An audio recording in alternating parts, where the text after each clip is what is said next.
Praise the lord. ప్రభు పేరిట మరొక దినంలోకి మీకందరికీ వందనాలు.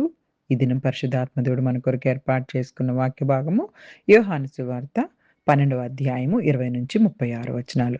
ఆ పండుగలో ఆరాధింపవచ్చిన వారిలో కొందరు గ్రీసు దేశస్థులుండిరి. వారు గలిలయలోని బెత్సయిదా వాడైన ఫిలిప్పు నొద్దకొచ్చి, అయ్యా, మేము యేసుని చూడగోరుచున్నామని అతనితో చెప్పగా, ఫిలిప్పు వచ్చి ఆంద్రేయతో చెప్పెను. ఆంద్రేయు ఫిలిప్పు వచ్చి యేసుతో చెప్పిరి. అందుకు యేసు వారితో ఇట్లనెను, మనుష్య కుమారుడు మహిమ పొందవలసిన గడియ వచ్చినది. గోధుమ గింజ భూమిలో పడి చావకుండిన యెడల అది ఒంటికనే ఉండును. అది చచ్చిన యెడల విస్తారంగా ఫలించును. తన ప్రాణమును ప్రేమించువాడు దాన్ని పోగొట్టుకొనును. ఈ లోకంలో తన ప్రాణమును ద్వేషించువాడు నిత్యజీవము కొరకు దానిని కాపాడుకొనునని మీతో నిశ్చయముగా చెప్పుచున్నాను. ఒకడు నన్ను సేవించిన యెడల నన్ను వెంబడింపవలెను. అప్పుడు నేను ఎక్కడుందునో అక్కడ నా సేవకుడు ఉండును. ఒకడు నన్ను సేవించని యెడల నా తండ్రి అతన్ని ఘనపరచును. సేవించిన యెడల ఇప్పుడు నా ప్రాణం కలవరపడుచున్నది. నేనేమందును? తండ్రి, ఈ గడియ తటస్థింపకుండా నన్ను తప్పించుము. అయినను ఇందుకోసరమే నేను ఈ గడియకు వచ్చితిని. తండ్రి, నీ నామం మహిమపరచమని చెప్పాను. అంతట నేను దాన్ని మహిమపరిచితిని. మరలా మహిమపరుతును అని ఒక శబ్దము ఆకాశము నుండి వచ్చెను. కాబట్టి అక్కడ నిలుచుండి వినిన జనసమూహము ఊరిమెను అనిరి. మరికొందరు దేవదూత కూడా ఆయనతో మాట్లాడెను అనిరి. అందుకు యేసు, ఈ శబ్దం నా కొరకు రాలేదు, మీ కొరకే వచ్చెను. ఇప్పుడు ఈ లోకమునకు తీర్పు జరుగుచున్నది. ఇప్పుడు ఈ లోకాధికారి బయటకు త్రోసివేయబడును. నేను భూమి మీద నుండి పైకెత్తబడిన ఎడల అందరిని నా యొద్దకు ఆకర్షించుకొందునని చెప్పెను. తాను ఏ విధంగా మరణం పొందవలసి ఉండునో సూచించుచు ఆయన ఈ మాట చెప్పెను. జనసమూహము, క్రీస్తు ఎల్లప్పుడూ ఉండునని ధర్మశాస్త్రం చెప్పుట వింటిమి. మనుష్య కుమారుడు పైకెత్తబడవలెనని నువ్వు చెప్పుచున్న సంగతేమిటి? మనుష్య కుమారుడగు ఈయన ఎవరని ఆయననడిగిరి. అందుకు యేసు, ఇంక కొంతకాలం వెలుగు మీ మధ్య ఉండును. చీకటి మిమ్మల్ని కమ్ముకొనకుండునట్లు మీకు వెలుగుండగనే నడువుడి. చీకటిలో నడుచువాడు తానెక్కడికి పోవచ్చున్నాడో ఎరుగుడు. మీరు వెలుగు సంబంధులగునట్లు మీరు వెలుగు ఉండగానే వెలుగునందు విశ్వాసం ఉంచుడని వారితో చెప్పెను. హల్లెలూయా! హల్లెలూయా! పరిశుద్ధాత్మ దేవుడు ఈరోజు ఈ వాక్య భాగం ద్వారా మనతో మాట్లాడడానికి ఇష్టపడుతూ ఉన్నారు.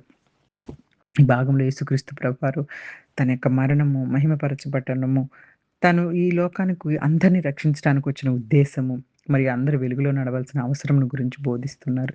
యేసుక్రీస్తు ప్రభువారు సిలువకు వెళ్ళే ముందు ఇచ్చిన అత్యంత ముఖ్యమైనటువంటి బోధనలో ముఖ్యమైన బోధన ఇది. పస్కా పండగకు ఆరాధన చేయడానికి వచ్చిన కొంతమంది గ్రీకులు, అంటే యూదులు కాని అన్ని జనులు కూడా యేసుక్రీస్తు ప్రభువారిని చూడాలని కోరుకున్నారనమాట. అందుకే ఫిలిప్ గారి దగ్గరికొచ్చి, అయ్యా, మేము యేసు ప్రభువుని చూడాలని కోరుకుంటున్నాం అని అడిగారు. ఫిలిప్ గారు ఆంద్రేయతో కలిసి యేసుక్రీస్తు ప్రభువారికి ఈ విషయం చెప్పారు. అంటే ఇక్కడ యేసుక్రీస్తు ప్రభువారు కేవలం యూదుల కోసమే కాదు, ప్రపంచమంతటికి రక్షకుడుగా వచ్చారనే విషయాన్ని సూచిస్తుంది. ఇక్కడ అన్ని జనులు కూడా ఆయనను వెతకడం ప్రారంభించారు. యేసుక్రీస్తు ప్రభువారు ప్రతి ఒక్కరికి రక్షకుడు. ఎవరు ఆయన దగ్గరికి వచ్చినా ఆయన తిరస్కరించే దేవుడు కాడు. ఇక్కడ వెంటనే వారొచ్చి ఆ విధంగా చెప్పగానే మనుష్య కుమారుడు మహిమ పొందవలసిన గడియొచ్చిందని చెప్పేసి, ఇదిగో గోధుమ గింజ ఉదాహరణ చెప్తున్నారు. గోధుమ గింజ నేలలో పడి చనిపోకపోతే ఒంటరిగుంటుంది. కానీ చనిపోతే ఎక్కువ ఫలమిస్తుంది కదా! అంటే గోధుమ గింజ యేసుక్రీస్తు ప్రభువారిని సూచిస్తుంది. ఆయన శిలువపై మరణించడం ద్వారా అనేక మందికి నిత్య జీవం లభిస్తుంది. మరణం అనేది అంతం కాదు, రక్షణకు మార్గం అని చెప్తున్నారు. మన యొక్క అహంకారాలు, స్వార్థాలు, పాపపు కోరికలు విడిచిపెట్టినప్పుడు దేవుడు మన ద్వారా అనేక ఫలాలను కలిగిస్తారు. తన ప్రాణాన్ని ప్రేమించే వాళ్ళు దాన్ని పోగొట్టుకుంటారు అని కూడా ఇక్కడ యేసుక్రీస్తు ప్రభువారు చెప్తున్నారనమాట. అంటే లోక సుఖాల కోసం ప్రేమించుకుంటూ ఆ యొక్క సుఖాల కోసం జీవించే జీవితం శాశ్వతమైనది కాదు. దేవుని కోసం జీవించిన జీవితము నిత్య ఫలాలనిస్తుంది. ఇంకా అక్కడ మనకి తెలియపరుస్తూ ఉంటే గనక, ఎవరు నాకు పరిచర్య చేయను వారు నన్ను వెంబడించాలి అని దేవుడు తెలియపరుస్తున్నారు. నిజమైనటువంటి పరిచర్య, శిష్యత్వం అంటే యేసుక్రీస్తు ప్రభువుని అనుసరించటము. అనుసరించడము అంటే ఆయన యొక్క అన్ని లక్షణాలను కూడా మనలో అవలంబించుకొని మనం అలా బ్రతకడం. త్యాగము, విధేయత, ఇవన్నీ శిష్యుని యొక్క లక్షణాలుగా ఉండాలి. అంటే మనందరము కూడా యేసుక్రీస్తు ప్రభువారిని అంగీకరించిన తర్వాత మన జీవితాలు మారిపోవాలి. మనలో అహంకారాలు, కోపాలు, ద్వేషాలు, పగలు ఉండటానికి వీల్లేదు. ఇక్కడ మనం చూసుకోగలిగితే యేసుక్రీస్తు ప్రభువారు ఇలా అంటున్నారు, ఇప్పుడు నా ప్రాణం కలవరపడుచున్నది. ఇది ఆయన మానవ స్వభావం చూపిస్తుంది కదా! సిలువకు దగ్గరకు వస్తున్నప్పుడు, సిలువ బాధ సమీపిస్తున్నప్పుడు ఆయనకు కూడా వేదనొస్తూ ఉందనమాట. ఎందుకంటే ఆయనకు తెలుసు ఆయన పడబోతున్నటువంటి భయంకరమైనటువంటి ఆ బాధ ఎలా ఉంటుందో.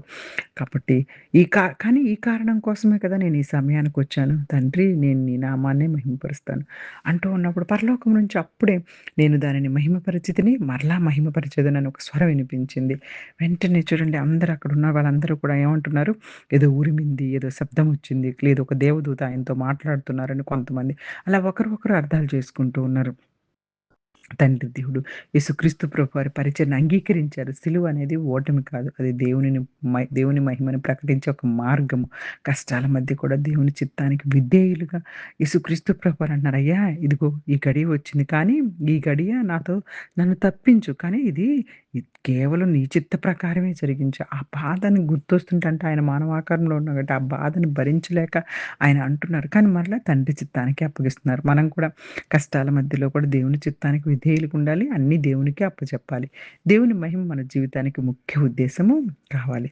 సిలువ యొక్క విజయం. నేను భూమి నుండి ఎత్తబడినప్పుడు అందరిని నా వైపుకు ఆకర్షిస్తాను. ఎత్తబడటం అంటే సిలువపై మరణించడం. ఆయన మరణం ద్వారా పాపంపై ఆయన విజయం సాధించారు. సాతాను అధికారాన్ని ఆయన ఓడించారు. అందరికీ రక్షణ ద్వారాన్ని తెరిచారు. హల్లెలూయా! హల్లెలూయా! రక్షణ యేసుక్రీస్తు ప్రభువారు సిలువ ద్వారానే మనకు లభిస్తుంది. సిలువ దేవుని ప్రేమకు గొప్ప గుర్తు. ఇంకా అక్కడ చూస్తే గనుక వాళ్ళందరూ అంటున్నారు జనసమూహం, క్రీస్తు ఎల్లప్పుడూ మాతో ఉంటారని చెప్తున్నారు. మీరేమో మరణం పొందుతారని చెప్తున్నారు. పైకెత్తబడతారని చెప్తున్నారు. ఇదేంటి? ఈ సంగతులేంటి? అయితే అని చెప్పేసి అడుగుతున్నారనమాట. అయితే ప్రజలు మెస్సయ్య ఎప్పుడుకుంటారని కదా! అందుకే యేసుక్రీస్తు ప్రభు మరణం గురించి చెప్తుంటే వారికి అర్థం కావట్ల.